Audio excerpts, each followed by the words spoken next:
Hello friends. तो आज हम पढ़ने जा रहे हैं केमिस्ट्री क्लास 11th एनसीईआरटी की बुक का चैप्टर थर्मोडायनेमिक्स। तो थर्मोडायनेमिक्स में हम क्या पढ़ते हैं? थर्मो का मीन्स हीट एंड डायनेमिक्स का मतलब क्या होता है? मोशन। तो हम हीट के मोशन के बारे में जिस ब्रांच में पढ़ते हैं उसे कहते हैं थर्मोडायनेमिक्स। जो केमिकल एनर्जी होती है जो मॉलिक्यूल्स में स्टोर्ड होती है वो केमिकल रिएक्शन के दौरान हीट के फॉर्म में रिलीज होती है। जैसे when a fuel like methane cooling gas और कोल बर्न्स इन एयर, जैसे कि हम मीथेन या कुकिंग गैस या कोल को जलाते हैं तो हमें क्या मिलती है? हीट मिलती है। द केमिकल एनर्जी में also be use to do mechanical work when a fuel burns in an engine और to provide electrical energy through a galvanic cell like a dry cell. जो केमिकल एनर्जी है उसको हम mechanical energy या mechanical work में भी change कर सकते हैं। जैसे कि जब हमारे ट्रेन के इंजन में कोल बर्न होता है तो हमें क्या मिलती है? मैकेनिकल एनर्जी मिलती है जिससे हमारा इंजन आगे को बढ़ता है। तो हम इसमें इम्पॉर्टेंट चीज़ें पढ़ेंगे जो कि हमारे एग्ज़ाम के पर्सपेक्टिव से इम्पॉर्टेंट है। तो हम शॉर्टली पूरे चैप्टर को रिवाइज करेंगे। The laws of thermodynamic deals with energy changes of macroscopic system involving a large number of molecules rather than macroscopic systems.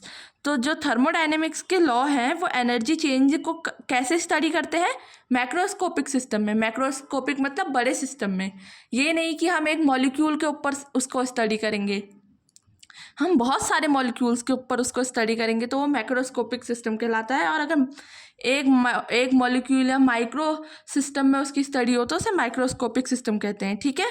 तो thermodynamics is not concerned about how and what rate these energy transformation are carried out but is based on initial and final stage of a system undergoing the change. जो thermodynamic है ये इस चीज़ के बारे में बात नहीं करती है कि किस रेट में एनर्जी ट्रांसफॉर्म हो रही है बीच में या क्या हो रहा है। ये सिर्फ इनिशियल कंडीशन और फाइनल कंडीशन के बारे में बात करती है जो चेंज के दौरान जो सिस्टम में चेंज हो रहा है उसके दौरान चेंज हुआ है, इनिशियल कंडीशन और फाइनल कंडीशन। तो laws of thermodynamics apply only when a system is in equilibrium or moves from one equilibrium state to another equilibrium। तो लॉज जो है थर्मोडायनेमिक्स के वो तभी अप्लाई होते हैं जब सिस्टम इक्विलिब्रियम में है, साम्यावस्था में है, या फिर एक साम्यावस्था से दूसरी साम्यावस्था की ओर जा रहा है। Macroscopic properties like pressure and temperature do not change with time for a system in equilibrium state। और ऐसा क्यों? क्योंकि जो मैक्रोस्कोपिक प्रॉपर्टी हैं जैसे कि प्रेशर एंड टेम्परेचर वो चेंज नहीं होती हैं टाइम के साथ इक्विलिब्रियम स्टेट में। तो in this unit we would like to answer some of the important question. तो क्या है वो क्वेश्चन? हम एनर्जी चेंजेस का कैसे डिटरमाइन करते हैं केमिकल रिएक्शन में, drive of a chemical reaction, और what extent to the chemical reaction proceed. ठीक है, अब आगे चैप्टर में पढ़ते हैं। तो अभी तक हमने क्या क्या पढ़ा कि थर्मोडायनेमिक्स क्या होती है? स्टडी ऑफ मोशन और डायनेमिक्स ऑफ हीट। ठीक है, थर्मो मतलब हीट की बात हो रही है। तो थर्मोडायनेमिक्स टर्म्स होती हैं कुछ थर्मोडायनेमिक्स टर्म्स।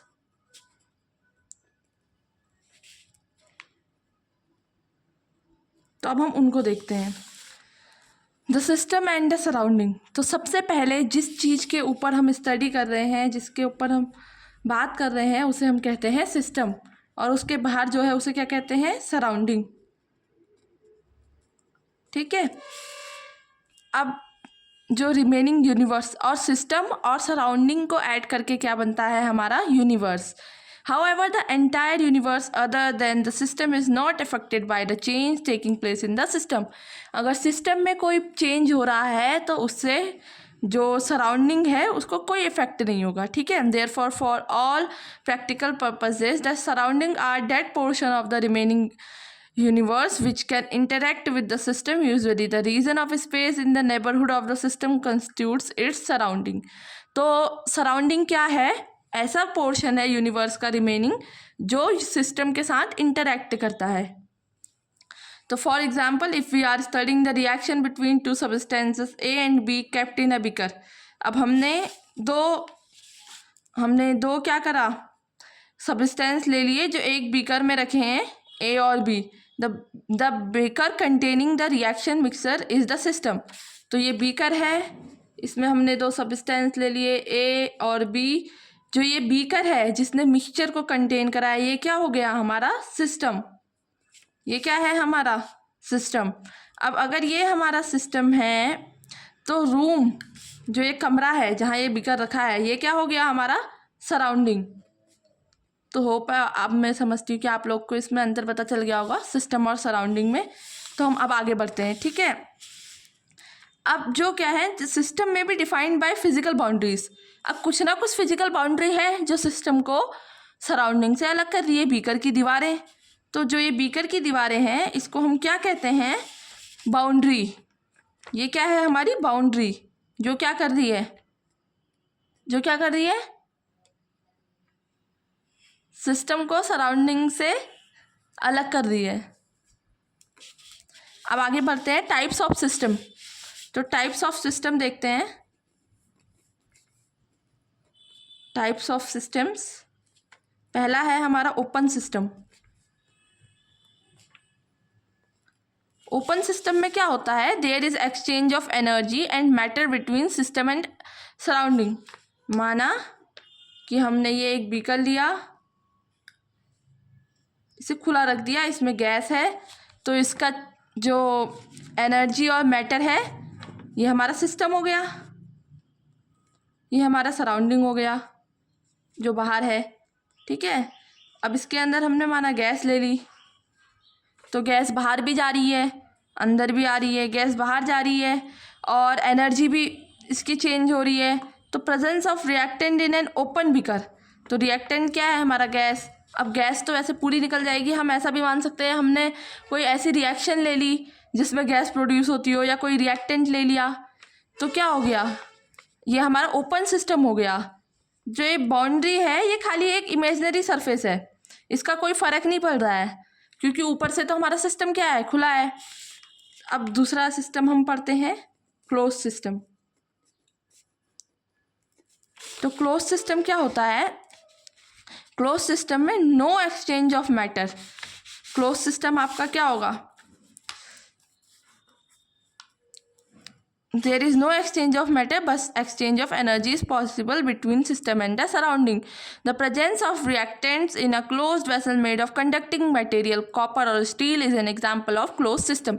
अब ऐसा समझिए हमने ले लिया एक क्लोज्ड बीकर है, लेकिन ये किस चीज़ का बना है, किसी कंडक्टिंग मेटल का, स्टील का, कॉपर का, इसके अंदर हमने गर्म पानी रखा है।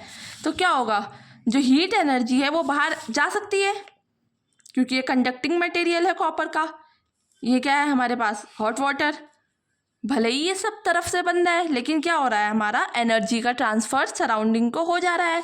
तो ये क्या हो गया हमारा क्लोज सिस्टम। अब हम पढ़ते हैं आइसोलेटेड सिस्टम। तो थर्ड सिस्टम है हमारा आइसोलेटेड सिस्टम। तो आइसोलेटेड सिस्टम को पढ़ते हैं अब है हमारा थर्ड सिस्टम आइसोलेटेड सिस्टम। अब हमने जो अपना सिस्टम लिया है, जो बीकर है हमारा, इसके अंदर हमने गर्म पानी तो रखा है, लेकिन किस टाइप में, थर्मोस फ्लास्क में, जिससे क्या होगा, हीट भी बाहर नहीं आ सकती है। ना हीट बाहर आएगी ना मैटर बाहर आएगा। ये इंसुलेटेड वेसल है, ठीक है। जैसे हमारी थर्मस होते हैं जिनके अंदर हम जाड़ों में गर्म पानी रखते हैं तो वो गर्म ही रहता है, तो वो क्या हो गया, एक आइसोलेटेड सिस्टम हो गया। तो अब आगे बढ़ते हैं, the state of the system. The system must be described in order to make any useful calculation by specifying quantitatively each of the properties. तो किसी भी सिस्टम को डिस्क्राइब करना पड़ता है उसकी क्वांटिटीज बताते हुए, जैसे कि उसका प्रेशर कितना है, उसका वॉल्यूम कितना है, उसका टेम्परेचर कितना है, as well as the composition of the system.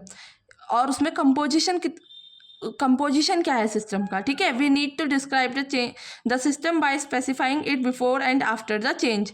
हमें सिस्टम को पहले क्या वेरिएबल्स थे, प्रेशर की वैल्यू पहले क्या थी, वॉल्यूम की वैल्यू पहले क्या थी, टेम्परेचर की वैल्यू पहले क्या थी, और चेंज के बाद क्या है, ऐसे डिस्क्राइब करना पड़ता है। तो you would recall from your physics course that the state of a system in mechanics is completely specified at a given instant of time by the position and velocity of each mass point of the system. तो physics में क्या होता है कि हम किसी system के mechanics को देखते हैं तो इस इंस्टेंट टाइम पे हम उसकी वेलोसिटी या एक्सेलरेशन ये चीज़ें निकालते हैं, लेकिन thermodynamics are different at much simpler concept of the state of a system is introduced. लेकिन थर्मोडायनेमिक्स क्या है, एक सिंपल कॉन्सेप्ट है मैकेनिक्स की तुलना में, क्योंकि it does not need detail knowledge of motion of each particle. इसमें हमें हर पार्टिकल के मोशन के बारे में जानकारी की ज़रूरत नहीं है, हम बल्क मटेरियल जो हमारा टोटल मिक्सचर है उसके ऊपर बात करते हैं, ठीक है। तो we specify the state of the system by state function और स्टेट वेरिएबल। तो हम जो सिस्टम है, जो सिस्टम है उसकी स्टेट को स्टेट वेरिएबल या स्टेट फंक्शन से स्पेसिफाई करते हैं। द स्टेट ऑफ तो इसको आप एक बार नोट करते हुए चलिएगा, ये डेफिनेशन कभी कभी आ जाती है। The state of a thermodynamic system is described by its measurable and macroscopic properties. We can describe the state of a gas by quoting its pressure. जो स्टेट है एक थर्मोडाइनमिक सिस्टम की, वो इसकी मेजरेबल या फिर मैक्रोस्कोपिक प्रॉपर्टी क्या होती है, जो बड़े पूरे मिक्सचर के मतलब इकट्ठे जो उस पर डिपेंड करती हैं। ये नहीं कि हम एक मॉलिक्यूल की नापेंगे उसे, हम पूरे मिक्सचर की उसको देखेंगे इकट्ठे। ये नहीं कि एक मॉलिक्यूल का टेम्परेचर कितना है या प्रेशर कितना है, हम पूरे मिक्सचर का देखेंगे। तो उनको हम क्या कहते हैं, बल्क प्रॉपर्टी या मैक्रोस्कोपिक प्रॉपर्टी। तो सिस्टम किससे डिस्क्राइब होता है, मैक्रोस्कोपिक या फिर बल्क प्रॉपर्टीज से। वो कौन कौन सी हैं जो डिस्क्राइब कर सकती हैं स्टेट को, macroscopic properties? Pressure, volume, temperature, amount, etcetera, ठीक है। अब variables like P V T R called state variables. तो जो वेरिएबल्स हैं P, pressure, volume and temperature, इनको स्टेट वेरिएबल और स्टेट फंक्शन कहते हैं, क्योंकि इनकी जो वैल्यू है वो सिर्फ इस सिस्टम की स्टेट पर डिपेंड करती है। इस पर डिपेंड नहीं करती है कि सिस्टम तक हम पहुँचे कैसे, हमने कौन सा पाथ लिया। तो हमारे जो सिस्टम की स्टेट अभी है उस पर डिपेंड करती है कौन कौन सी value, pressure, volume and temperature. तो उनको क्या कहते हैं, स्टेट वेरिएबल और स्टेट फंक्शन। अब किसी सिस्टम को कम्प्लीटली डिफाइन करने के लिए ज़रूरी नहीं है हम उसकी सारी प्रॉपर्टीज़ को डिफाइन करें, क्योंकि कुछ ही प्रॉपर्टीज़ होती हैं जो इंडिपेंडेंट होती है, मतलब अलग अलग होती हैं। अगर जैसे प्रेशर, वॉल्यूम, टेम्परेचर, लेकिन कुछ प्रॉपर्टीज़ क्या होती हैं जो प्रेशर, वॉल्यूम, टेम्परेचर के ऊपर डिपेंडेंट हो जाती हैं। तो सारी प्रॉपर्टी को डिस्क्राइब करना हमारे लिए ज़रूरी नहीं है, ठीक है। अब हम पढ़ते हैं the internal energy as a state function.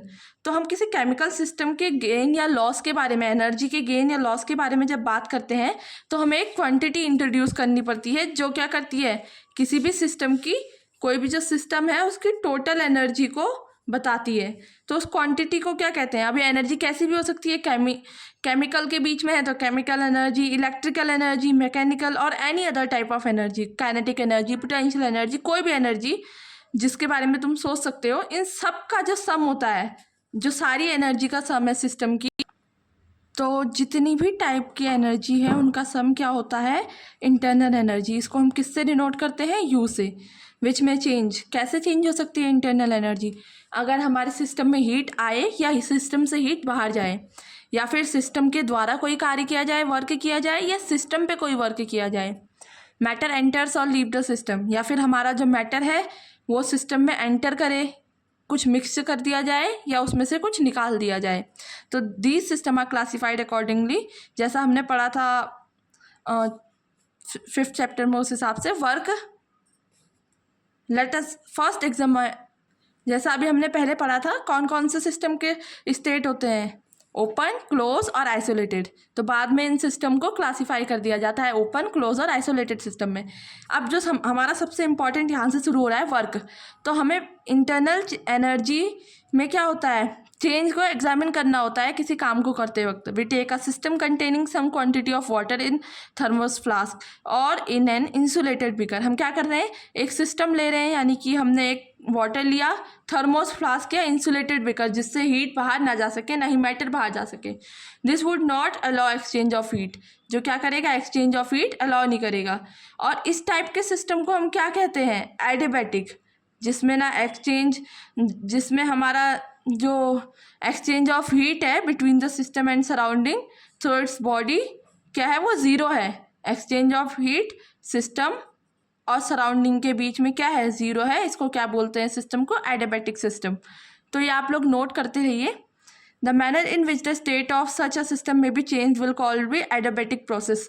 जिसमें इसमें जो चेंज होगा स्टेट में, एडियाबैटिक सिस्टम की स्टेट में जो चेंज होगा, इसको क्या बोलते हैं, एडियाबैटिक प्रोसेस। इस एडियाबैटिक प्रोसेस में क्या नहीं होना चाहिए, transfer of heat between the system and the surrounding. Surrounding और सिस्टम के बीच में ट्रांसफ़र नहीं होना चाहिए हीट में। तो और जो ये सिस्टम को सराउंडिंग से अलग कर रही है, इस वॉल को क्या कहते हैं, एडियाबैटिक वॉल। सिस्टम को कहते हैं एडियाबैटिक सिस्टम, प्रोसेस को कहते हैं एडियाबैटिक प्रोसेस, और जो ये वॉल अलग कर रही है इसको एडियाबैटिक वॉल। अब हम क्या करते हैं, let us bring the change in the internal energy of the system by doing some work on it. अब हम क्या करते हैं, इंटरनल एनर्जी को चेंज करते हैं इसमें कुछ वर्क करके। Let us call the initial state of the system as state A. अभी मान लिया इनिशियल स्टेट सिस्टम की क्या है, इनिशियल स्टेट ऑफ सिस्टम, माना हम एक सिस्टम ए लेते हैं जिसकी टेम्परेचर क्या है TA और इंटरनल एनर्जी UA है। तो अब हम मानते हैं एक वे से कि हमने उसमें एक मैकेनिकल वर्क किया। माना हमने एक बीकर लिया, बीकर के नीचे एक पैडल अटैच था। जैसे ये बीकर है, बीकर के नीचे हमने एक पैडल अटैच किया था, हम उसको घुमाते हैं, वाटर भी घूमेगा। अब एक नई स्टेट मिल जाएगी हमें, कुछ ना कुछ तो चेंज हुआ होगा, हमने इतनी देर इसको घुमाया और इसमें इसका टेम्परेचर क्या होगा, TB। अब हम देखते हैं कि जो TB है वो TA से ग्रेटर है, मतलब बाद में जो टेम्परेचर है वो बढ़ गया है। तो चेंज ऑफ टेम्परेचर कितना हो गया, del T is equal to TB minus TA। अब internal energy of the system in state B, जब स्टेट B में पहुंचा तो इंटरनल एनर्जी क्या होगी, UB, और चेंज इन इंटरनल एनर्जी क्या होगा, del U, यानी कि change in internal energy is equal to UB minus UA। UB मतलब फाइनल स्टेट इंटरनल एनर्जी और ये initial state internal energy. Initial मतलब शुरुआती, फाइनल मतलब लास्ट स्टेट, ठीक है। तो अब UB माइनस UA क्या हो गया हमारा, चेंज इन इंटरनल एनर्जी। ये क्या है, सिस्टम A की इंटरनल एनर्जी, ये सिस्टम B की इंटरनल एनर्जी। एक सेकेंड वे और है, उसमें हमने इमर्शन रॉड, जो रॉड पानी गर्म करने वाली होती है, उसको अपने सिस्टम में डाला तो हमने क्या देखा, टेम्परेचर में चेंज हुआ, TB माइनस TA। तो क्या हुआ, TB माइनस, पहले भी TB चेंज हुआ था, अब भी TB चेंज हुआ, TB माइनस TA चेंज ही तो हुआ, और तो कुछ चेंज नहीं हुआ। तो del U में क्या होगा, UB माइनस UA चेंज होगा। अब 1840 से 1850 में JP जूल ने एक एक्सपेरिमेंट किया था जिसमें उन्होंने बताया था कि जो amount of work done on the system है, ये भले ही कैसे भी किया हो, क्या हमने पैडल को चर्न करके करा या हमने इमर्सन रॉड यानी कि जो पानी गर्म करने वाली रॉड है उसको सिस्टम में डाल के किया, उससे कोई फ़र्क नहीं पड़ता है। वो किस पे डिपेंड करती है, टेम्परेचर में चेंज कितना हुआ। टेम्परेचर में चेंज पहले भी TB था, अब भी TB है, तो हमारा जो इंटरनल एनर्जी में चेंज है वो सेम होगा, भले ही हम किसी भी वे से करें। तो हमारे इंटरनल एनर्जी में जो चेंज है, del U is equal to U2 minus U1। 1 यानी हमारा इनिशियल स्टेट, 2 यानी कि हमारा फाइनल स्टेट। ये क्या हो गया, ये जो इंटरनल एनर्जी में चेंज है। अभी हम किसकी बात कर रहे हैं, एडियाबैटिक सिस्टम की। एडियाबैटिक सिस्टम क्या होता है, जिसमें हीट ना बाहर जा सकती है, ना अंदर आ सकती है, और ना ही जिसमें मैटर बाहर अंदर हो सकता है, ठीक है। तो ये कौन सा वर्क हो जाएगा, एडियाबैटिक वर्क, ठीक है। तो internal energy U of the system, ये भी एक स्टेट फंक्शन है, ठीक है। अब हमने IUPAC के कन्वेंशन सिस्टम होते हैं थर्मोडाइनमिक्स के, जैसे IUPAC के नेमिंग सिस्टम होते हैं केमिस्ट्री में, आप लोगों ने पढ़े होंगे। तो पॉजिटिव साइन क्या बताता है वर्क का, जब एडियाबैटिक वर्क पॉजिटिव है इसका मतलब क्या है, काम सिस्टम पे किया गया है, सिस्टम के ऊपर कुछ काम किया गया है, सिस्टम को कुछ दिया गया है। अब किसी को आप कुछ चीज़ दोगे तो पॉजिटिव में होगा, ठीक है, उसके पास कुछ जुड़ रहा है। लेकिन अगर सिस्टम काम कर रहा है, if the work is done by the system, अगर सिस्टम के द्वारा वर्क किया जा रहा है तो जो वर्क है एडियाबैटिक वो नेगेटिव होगा, क्योंकि इंटरनल एनर्जी क्या हो जाएगी सिस्टम की, कम हो जाएगी। अब मैं आपको ऐसे समझाती हूँ, माना कि हमने पहले हमारा वर्क क्या है, पॉजिटिव है, तो यहाँ पे क्या होगा, U2 हमारे U1 से बड़ा होगा। माना U2 5 है, U1 3 है, हमारा पॉजिटिव आ रहा है वर्क, तो U2 क्या है, U1 से बड़ा है। ठीक है, इसका मतलब क्या हो रहा है, सिस्टम पे वर्क किया गया है। लेकिन अगर U2 माइनस U1 नेगेटिव आ जाता तो इसका मतलब क्या होता कि सिस्टम ने कुछ काम किया है और अपनी एनर्जी और अपनी हीट बाहर वेस्ट की है या बाहर ट्रांसफ़र की है। ठीक है, तो अब आगे को बढ़ते हैं। अब हम बात करते हैं हीट की। अब हम इंटरनल एनर्जी किसी सिस्टम की उसको हीट दे के भी चेंज कर सकते हैं। ठीक है, और बिना एक्सपेंडिचर ऑफ वर्क के भी कर सकते हैं, या फिर बाहर जैसे हीट दे के या उसकी हीट को बाहर दे के, या तो हम सिस्टम को हीट दे दें या हमारा सिस्टम एडियाबैटिक ना हो, हम उसको क्लोज सिस्टम बना दें और हीट बाहर निकल जाए, तो क्या होगा, उसके इंटरनल एनर्जी में चेंज आ जाएगा। अब हमने देखा, हमने अभी पढ़ा था कि about the same change in temperature, अगर टेम्परेचर में सेम चेंज होता है तो जो हमारा इंटरनल एनर्जी में चेंज है वो सेम रहता है। Bringing about the same change in temperature, the same initial and final state as before in section 5.1.4, जो अभी हमने पढ़ा यहाँ पर कि अगर टेम्परेचर में चेंज बराबर हो रहा है किसी भी दो वे, भले ही हम किसी भी तरीके से कर रहे हैं, टेम्परेचर में चेंज बराबर है तो इंटरनल एनर्जी में भी चेंज सेम होगा। अब हमने यहाँ पे क्या कर लिया, यहाँ पे एनर्जी को पास करने वाली वॉल रख ली, क्लोज सिस्टम ले लिया। ठीक है, एडियाबैटिक वॉल्स की जगह। तो अब हमने वाटर लिया TA टेम्परेचर में, और थर्मली कंडक्टिंग वॉल्स है कॉपर की, और हमने इसको क्या करा, enclose it in a huge heat reservoir, हमने गर्म पानी के टब में इसको डाल दिया टेम्परेचर TB। अब क्या है, सिस्टम क्या करेगा, सिस्टम का पानी ठंडा है तो जो गर्म पानी का रिजर्वियर है उससे वो क्या लेगा, हीट लेगा, तो टेम्परेचर में चेंज हो जाएगा TB माइनस TA क्या हो जाएगा, ΔU। ये क्यों है, when no work is done at constant volume, क्योंकि यहाँ पे कोई वर्क नहीं हुआ है, क्योंकि वॉल्यूम क्या है, कांस्टेंट है। ठीक है, अब हम देखते हैं आगे, बाय कन्वेंशन ऑफ IUPAC। अब IUPAC के कन्वेंशन हमने यहाँ पे अभी पढ़े थे इंटरनल एनर्जी के चेंज के लिए, कि अगर वर्क क्या होगा, सिस्टम पे होगा तो एनर्जी क्या होगी, इंक्रीज होगी, और अगर सिस्टम करेगा बाहर वर्क तो क्या होगी, एनर्जी डिक्रीज। तो अगर सिस्टम पे वर्क हो रहा है तो पॉजिटिव साइन, सिस्टम बाहर कर रहा है तो नेगेटिव साइन। अब हीट में देखते हैं, अब Q पॉजिटिव होगा, Q भी तब कब पॉजिटिव होगा, जब हीट में चेंज होगा ΔU, तो इसको Q बोलते हैं। ठीक है, ये हीट के ऊपर हो रहा है, अभी हमने इंटरनल एनर्जी की बात कर रहे थे, अब हीट में चेंज करने के बाद, ये तो एडियाबैटिक तरीके से हमारा पूरा आइसोलेटेड सिस्टम था, लेकिन अब हम किससे बात कर रहे हैं, हमारे क्लोज सिस्टम पे।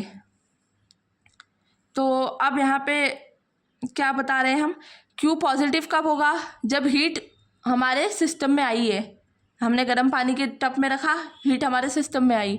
अगर हम गर्म पानी के सिस्टम को ठंडे पानी के टब में रख दे तो हीट कहाँ जाएगी, बाहर, हीट बाहर जाएगी, तो हमारा Q क्या हो जाएगा, नेगेटिव। तो हीट के मामले में जब हम हीट लेते हैं तो ΔU is equal to Q। Positive कब होगा, जब हीट इनकमिंग होगी, नेगेटिव कब होगा, जब हीट बाहर जाएगी। ठीक है, तो अब हमने क्या देखा है, जो ΔU में टोटल चेंज है वो कैसे होता है, एक W एडियाबैटिक वर्क वाला जो अभी हमने यहाँ पे लिखा था, सॉरी नहीं लिखा ना, ΔU ये लिखा तो है WAD, और दूसरा क्या होता है, Q हीट के फॉर्म में। तो ΔU टोटल कितना हो जाएगा, Q प्लस W। तो टोटल इंटरनल एनर्जी में चेंज क्या है, Q प्लस W। अब हम यहाँ पे देखते हैं, अगर W 0 है, Q 0 है, तो इंटरनल एनर्जी में चेंज भी 0 होगा। जो ये जो इक्वेशन है ΔU is equal to Q plus W is, ये क्या है, मैथमेटिकल स्टेटमेंट है फर्स्ट लॉ ऑफ थर्मोडाइनमिक्स का, विच स्टेट दैट, तो फर्स्ट लॉ ऑफ थर्मोडाइनमिक क्या कहता है कि जो energy of an isolated system is constant. अगर एक आइसोलेटेड सिस्टम है, आइसोलेटेड सिस्टम मतलब अलग सा सिस्टम, ना उससे मैटर बाहर जा रहा है ना उससे हीट बाहर जा रही है, तो उसकी एनर्जी क्या होती है, हमेशा कांस्टेंट रहती है, कोई भी चेंज नहीं होता है। और इसको law of conservation of energy से भी जानते हैं, क्योंकि एनर्जी ना ही बनाई जा सकती है ना ही डिस्ट्रॉय की जा सकती है। ठीक है, अब क्या करते हैं हम अब हम एप्लीकेशन देख लेते हैं इसके। Many chemical reaction involves the generation of gases capable of doing mechanical work. अब क्या होता है, बहुत सी केमिकल रिएक्शन ऐसी होती है जिनमें हमारी गैसेस निकलती हैं। जैसे हम HCl में जिंक डालते हैं, जब हाइड्रोजन गैस निकलती है ना, तो हम क्या करते हैं, इस गैस का हम किस चीज़ में यूज़ कर सकते हैं, मैकेनिकल वर्क में, जनरेशन ऑफ हीट में। तो हमारे लिए इन चेंजेस को क्वांटिफाई करना ज़रूरी हो जाता है। वर्क क्या है, let us concentrate on the nature of work of a system, we will consider only mechanical work, pressure volume work. हम खाली प्रेशर और वॉल्यूम वर्क के बारे में बात करेंगे। For understanding pressure volume work, let us consider a cylinder which contains 1 mole of an ideal gas fitted with a frictionless piston। हमने एक पिस्टन के अंदर फ्रिक्शनलेस गैस, फ्रिक्शनलेस पिस्टन का मतलब क्या है, वो बिना घर्षण के आगे पीछे खिसक सकता है। हमने आइडियल गैस भर दी है। आइडियल गैस क्या होता है, जो बहते रहेगी। अब total volume of the gas क्या है, VI है, और प्रेशर क्या है, P है। एक्सटर्नल प्रेशर PEX है, जो कि P से बड़ा है। अब पिस्टन को क्या है, हम अंदर की तरफ बढ़ा रहे हैं। अब क्या होगा,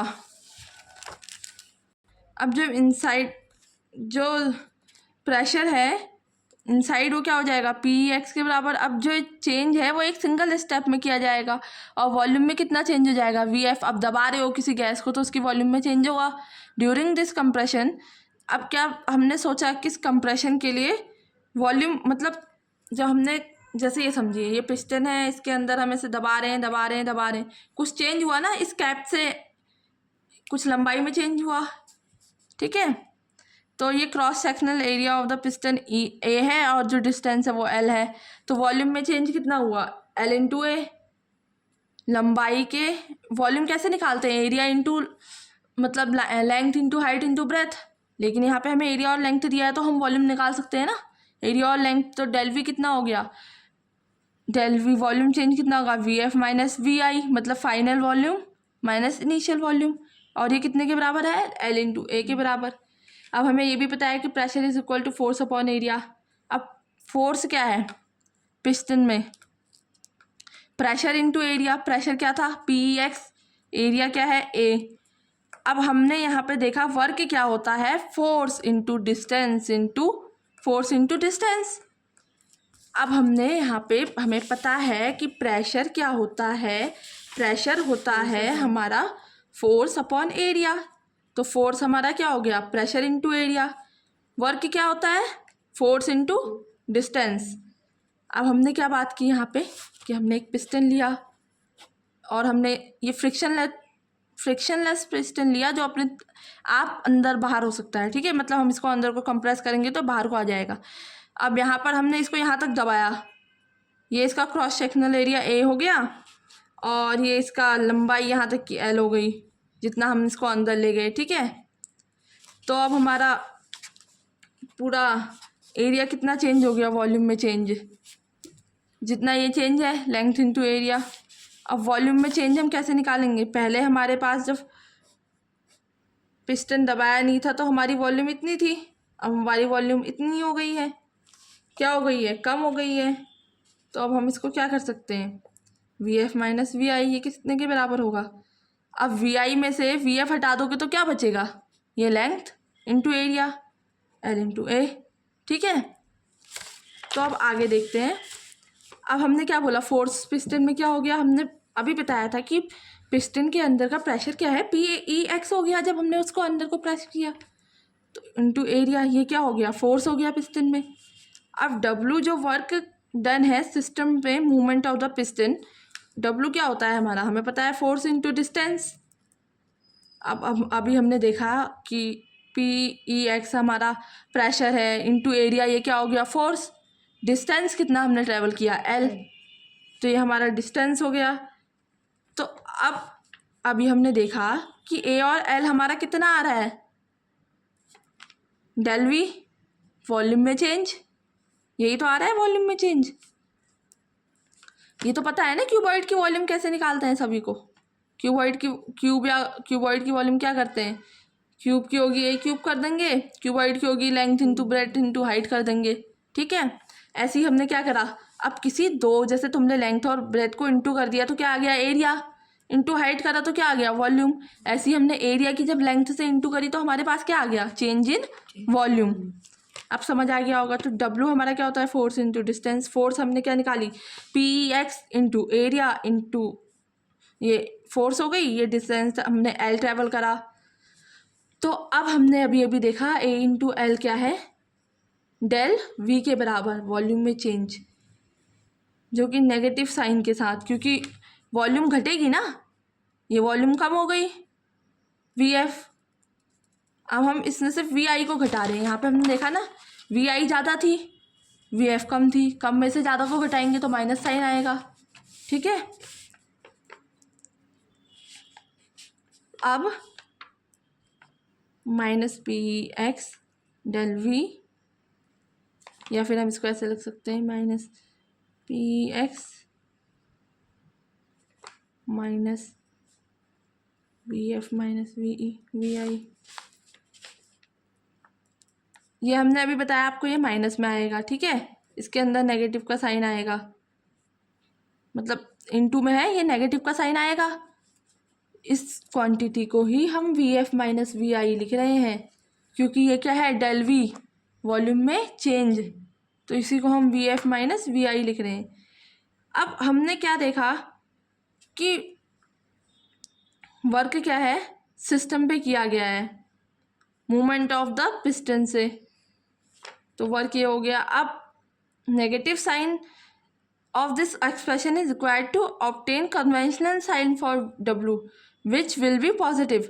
अब जो हमने ये नेगेटिव साइन लिया है, ये जो हमने नेगेटिव साइन लिया है, ये किस चीज़ के लिए ज़रूरी है, W को पॉजिटिव साइन में लाने के लिए, क्योंकि हमें पता है कि जो हमारा वॉल्यूम चेंज है वो तो नेगेटिव है। जब हम दो नेगेटिव की इंटू करेंगे तो क्या आ जाएगा, positive, P x del V. इसीलिए हमने ये करना पड़ेगा ताकि हमारा वर्क जो है वो पॉजिटिव में आए, ठीक है। इफ द प्रेशर, अगर प्रेशर हर कांस्टेंट नहीं है कंप्रेशन की हर स्टेट में, तो change in number of finite steps, step step में चेंज हो रहा है, तो हम समेशन करेंगे।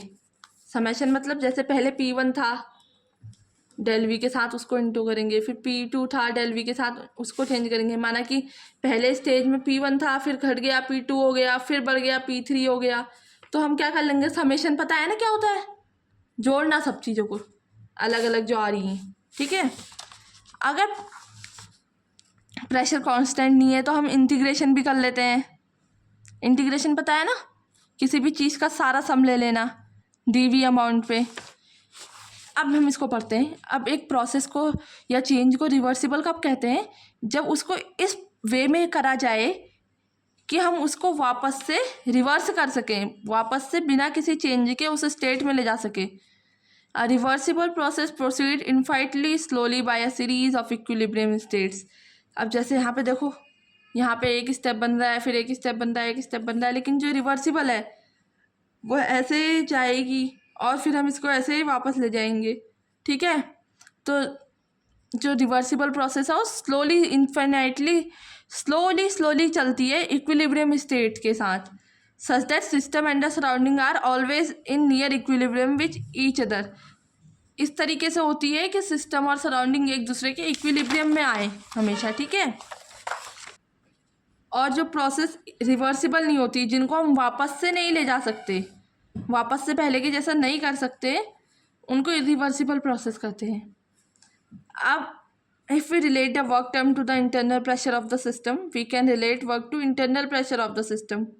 और रिवर्सिबल कंडीशन में हमारा वर्क रिवर्सिबल कैसा हो जाता है, ये माइनस ले लिया हमने P E X dot D V, ये क्या हो जाता है plus minus V initial to V final. ये क्या है हमारा pressure internal plus minus D P, मतलब या तो प्रेशर में चेंज हो रहा है या प्रेशर या बढ़ रहा है या घट रहा है।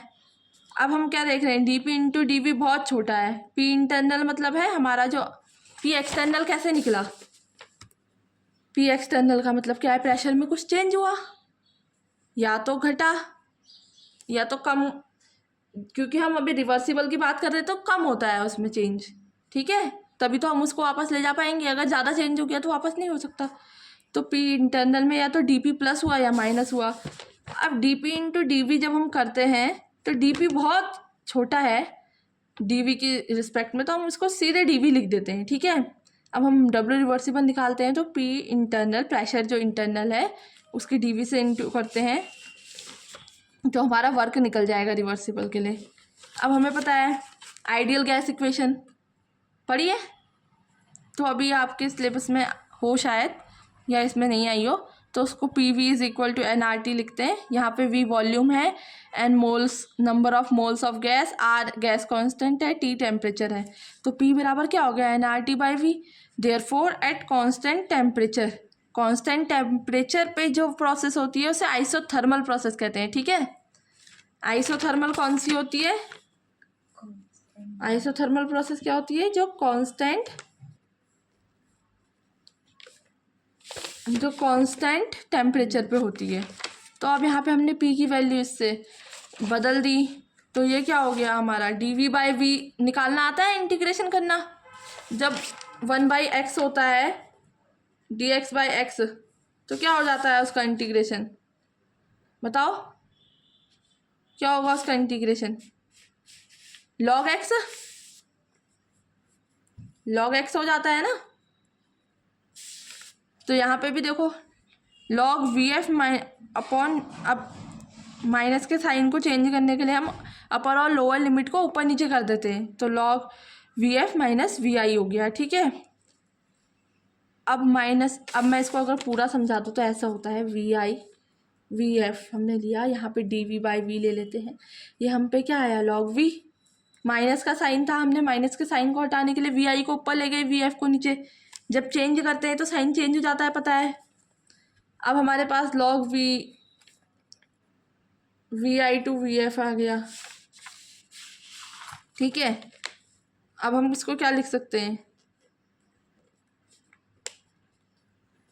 log वी आई।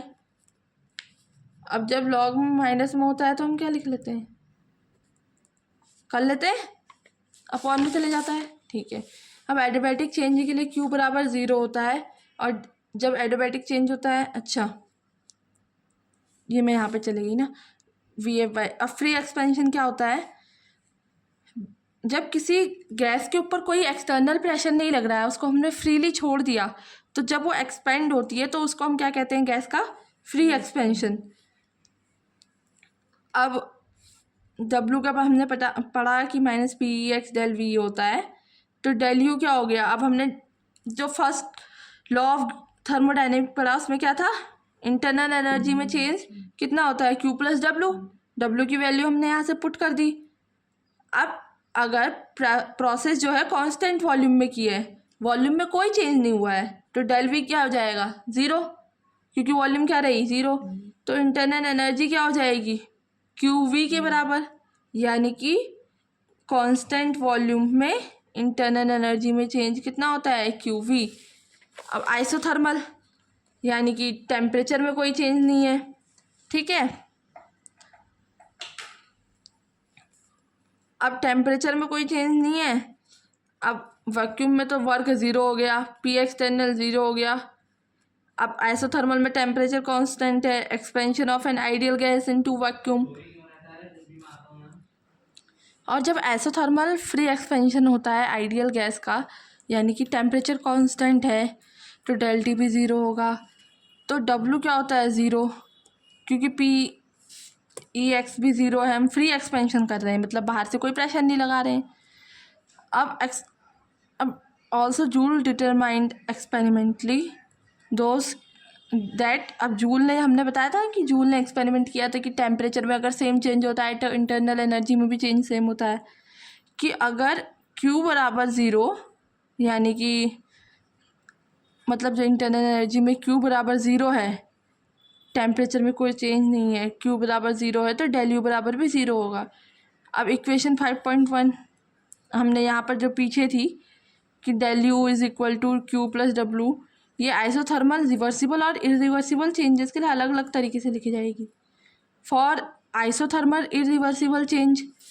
अब हमने क्या बोला कि अगर Q बराबर 0 होगा तो डेल U बराबर 0 होगा।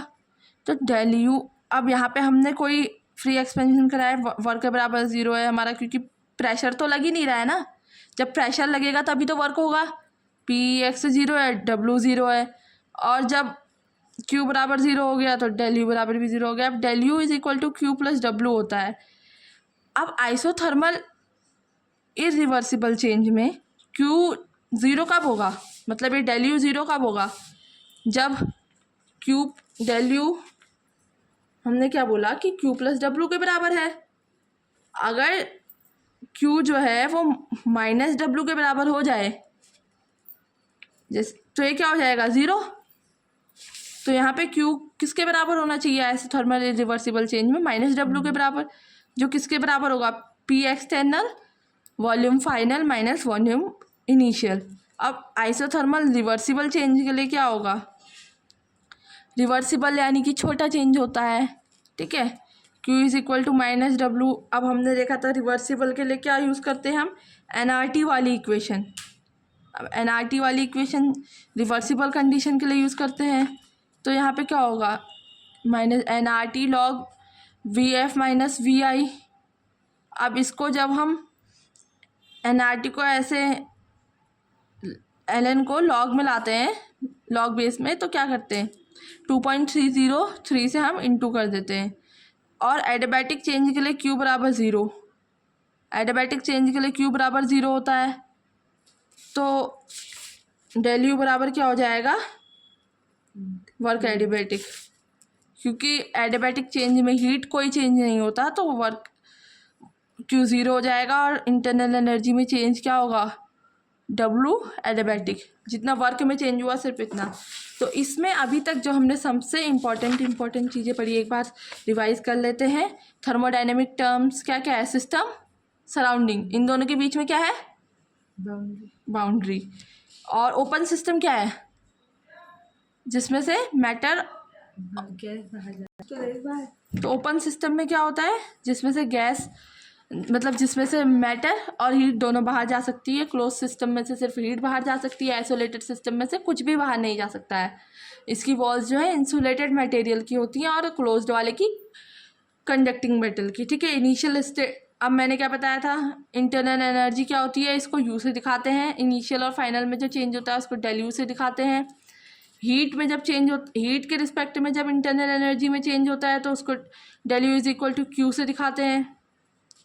और जब वर्क के रिस्पेक्ट में होता है तो WAD। अब फर्स्ट लॉ क्या कहता है, इंटरनल एनर्जी में कुल चेंज हीट में चेंज और वर्क में चेंज के बराबर होता है, ठीक है। वर्क का हमने फॉर्मूला यहाँ से निकाला कि pressure is equal to force upon area. Force क्या है, प्रेशर इंटू एरिया। वर्क क्या है, फोर्स इंटू डिस्टेंस। फोर्स यानी कि तो वर्क हमारा क्या निकल गया, pressure into area into distance, ठीक है। और यहाँ पे हमारा क्या निकल गया, प्रेशर इंटू वॉल्यूम में वर्क। तो अभी के लिए बस इतना ही। अगर आपको वीडियो पसंद आई हो तो प्लीज़ लाइक शेयर और सब्सक्राइब कीजिएगा चैनल को।